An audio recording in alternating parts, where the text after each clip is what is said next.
Welcome to modulus बच्चों।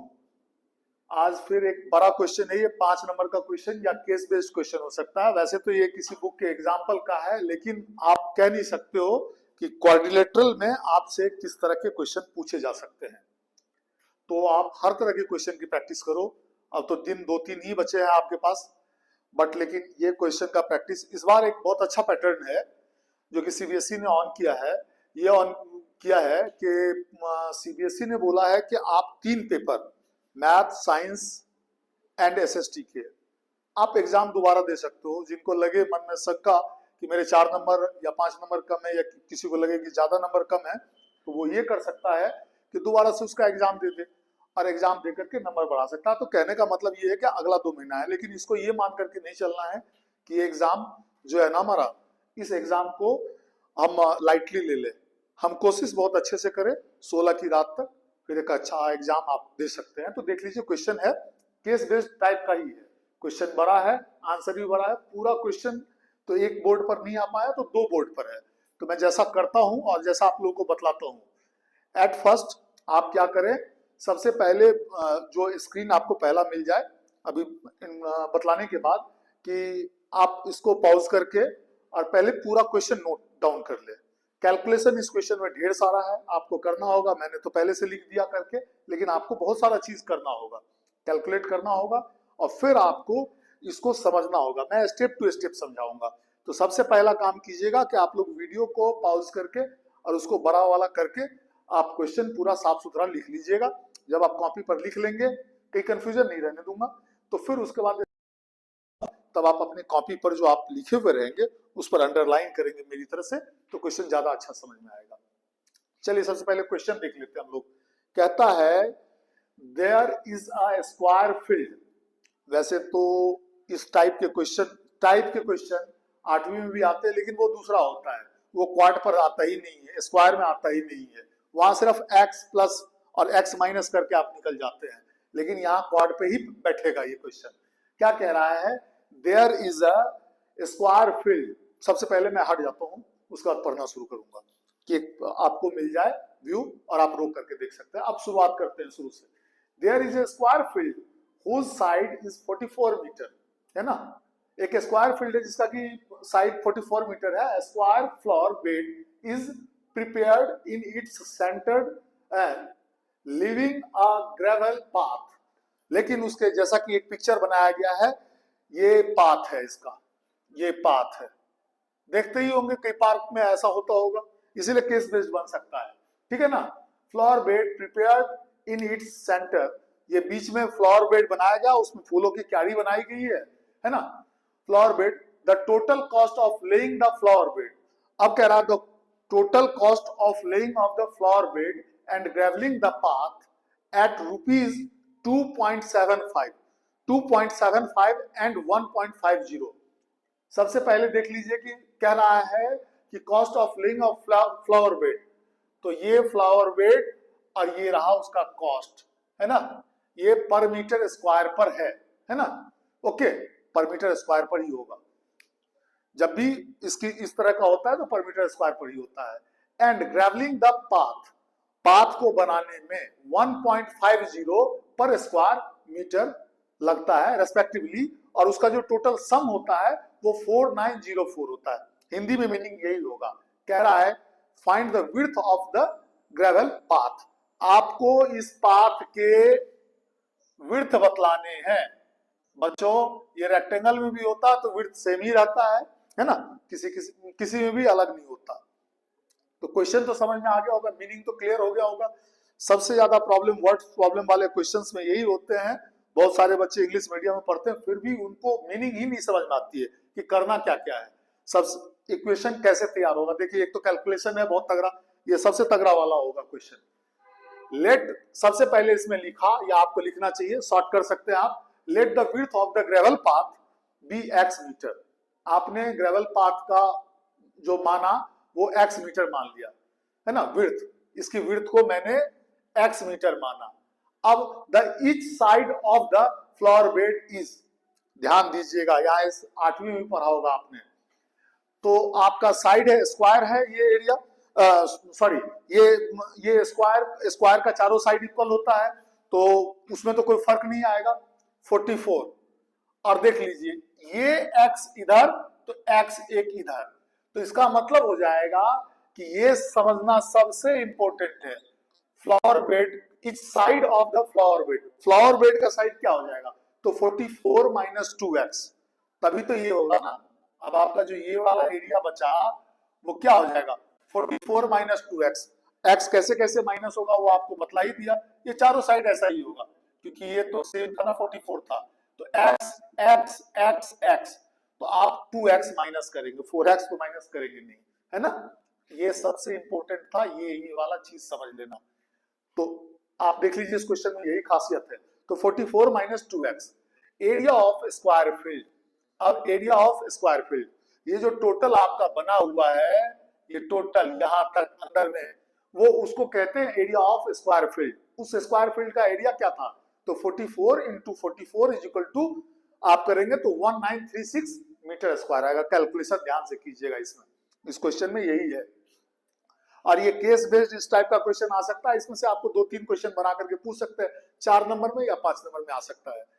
Area of the flower bed, अब flower bed का area निकालेंगे, तो भाई साहब बहुत ही कॉमन बात है, 44 माइनस 2x का स्क्वायर कर देंगे तो ये वाला एरिया निकल जाएगा आपका, ठीक है। लेकिन कैलकुलेशन नहीं किया गया है, यही क्वेश्चन में समझना है आपको।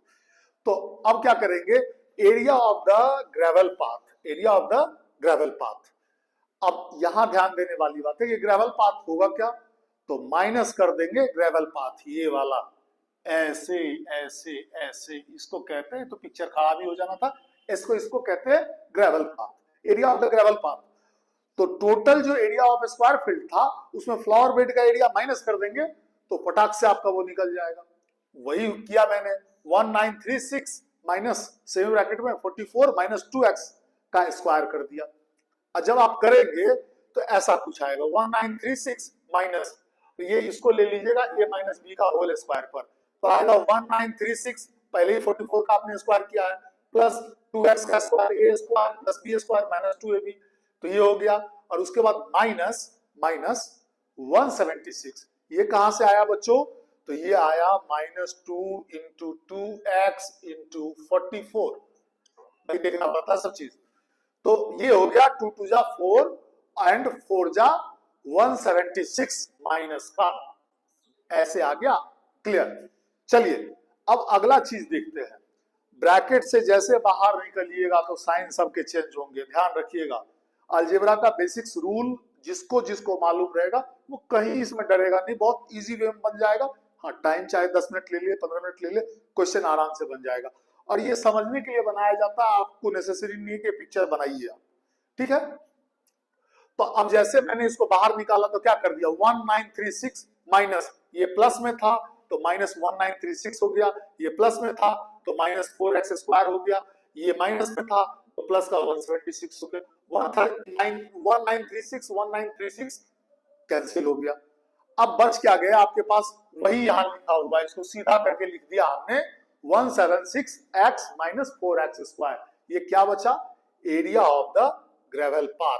यही जो चक्री लगाई ना ग्रीन से बाहर में, ये फ्लावर बेड, ये छोटा वाला, इस बड़े बॉक्स के अंदर में छोटे बॉक्स के चारों तरफ, उसको कहेंगे पाथ, ग्रेवल पाथ, है ना। तो आपका ये ग्रेवल पाथ यहां निकल करके रखा हुआ है, ध्यान देते जाइएगा। Cost of laying the flower bed, है ना। अब आगे हम कॉस्ट निकालने पर, इसका कैलकुलेशन बाहर ही करना पड़ेगा, तब इस बोर्ड पर इक्वेशन दिखाऊंगा।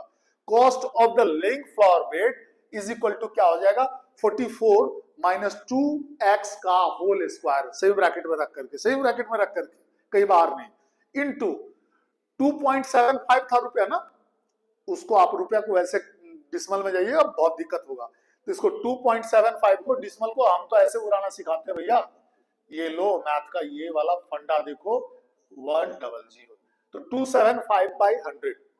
अब इसको 25 से आप ऊपर वाले को भी डिवाइड करेंगे, इसको डिवाइड करेंगे 25 से, 275 और डिवाइड 25 कर दीजिएगा तो आ जाएगा आपको 11, बिल्कुल।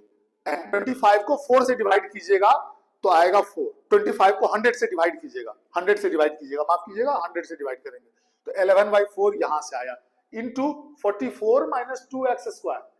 देखिए यहां बतलाता हूं आपको, आपके सामने में 2 स्टेप्स आगे की चीज रख दी जाए तो आपको समझ में ही नहीं आएगा कि हुआ कहां से ये। किसी एग्जाम्पल में दिया हुआ था, किसी बुक के एग्जाम्पल में मैंने पकड़ा और यहां पर देखा कि डायरेक्ट उन्होंने कुछ और लिख दिया था, सीधे लिख दिया था 11 इंटू सही ब्रैकेट में 22 माइनस एक्स का होल स्क्वायर। लेकिन मैंने आपको करके दिखाया भाई साहब, इसका मतलब 11/4 इंटू, इसको तो 2 बार मल्टीप्लाई में लिखना था आपको, 44 माइनस 2x इंटू सही ब्रैकेट में रहेगा और उतना बार तो बोल नहीं पाऊंगा, और से इंटू सही ब्रैकेट में 44 माइनस एक्स। तो मैंने 44 माइनस 2x से 2 निकाल लिया, यहां भी कॉमन 2 निकाल लिया, यहां भी कॉमन 2 2 जा 4 यहां कटवाया, फिर ये 2 जो बचा हुआ था उसको यहां से कटवा दिया, मतलब बचे क्या, ये दोनों बचे भाई साहब। यही तो मैथ है, इसी को तो कहते हैं मैथ का कमाल।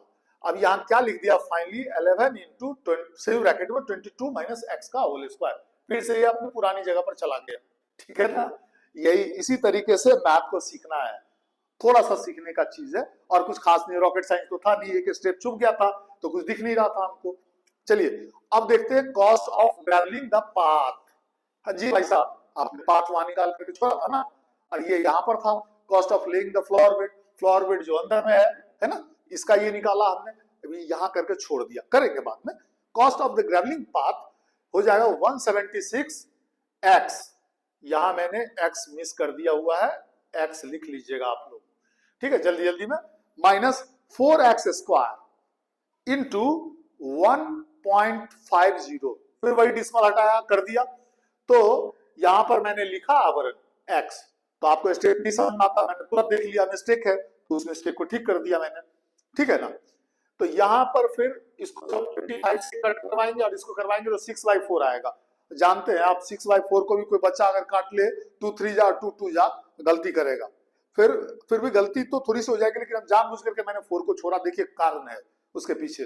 176 में भी 4 आ जाएगा कॉमन और 4x स्क्वायर में तो कॉमन आ ही जाएगा, तो यहां से मैंने 4 निकाल लिया, यहां से 4 निकाल लिया, तो 6/4 इंटू 4 और ये बचा क्या 44x minus x square, okay 4 4 cut गया, 6 इंटू सही ब्रैकेट में 44x माइनस एक्स स्क्वायर, ये आपका cost of the grovelling path हो गया।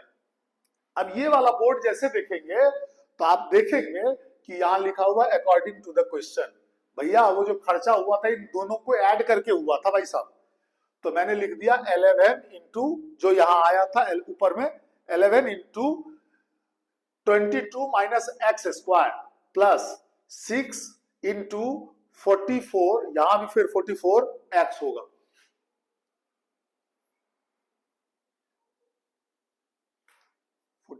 x होगा,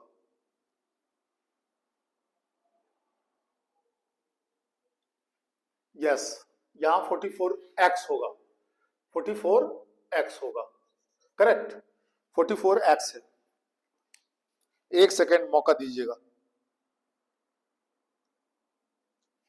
जी बिल्कुल सही 44x है, कंफ्यूजन कहीं नहीं फैलना चाहिए, 44x है, छूट गया था, देखिए इसे मिस्टेक होगा है ना, तो आप अगर ये 44 रख दीजिएगा तो डैमेज करेगा आपको, तो 44x।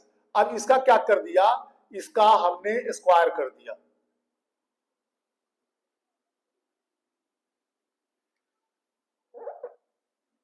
यहां भी ये है, तो इसका मैंने स्क्वायर कर दिया, अरे एक्चुअल में यहीं से लिया था ना मैंने, तो मिस हो गया, यहां भी एक मिस था, देख लीजिए 2 3 मिस, तो इसका हो गया 11 और जब इसका स्क्वायर करेंगे तो हो जाएगा 484 मल्टीप्लाई 22 माइनस एक्स ए माइनस बी का होल स्क्वायर 44, 22 का square minus 2 into 22 into x, पीछे में माइनस लग जाएगा भैया ए माइनस बी, तो 44 484 minus 44x plus x square, 11 से मल्टीप्लाई है ही, अब इसको 6 से मल्टीप्लाई कर दिया तो हो गया 264x minus 6x square is equal to 4904, equation बनेगा क्वाड्रेटिक इक्वेशन।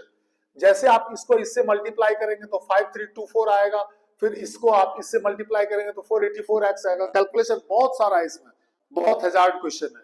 अगर इस तरह के क्वेश्चन आपको दे दे एडवांस वाले में, जिसको कि कहते हैं दो तरह का, बेसिक है ना, एक स्टैंडर्ड है, स्टैंडर्ड मैथ में दे दे, बहुत ध्यान से इस क्वेश्चन को कीजिएगा। 11x², फिर इसको मल्टीप्लाई किया और इसको बाहर निकाला तो कुछ इस तरह से आया। आप देख लीजिए, सबसे पहले -484 को 264 से आप कीजिएगा, -484x प्लस 264x, तो रिजल्ट आएगा निगेटिव का -220x, है ना। और यहां पर एक और चीज था, 11x पॉजिटिव में था और ये माइनस में 6x² था, उधर से माइनस से आया तो प्लस का 6x² हो गया।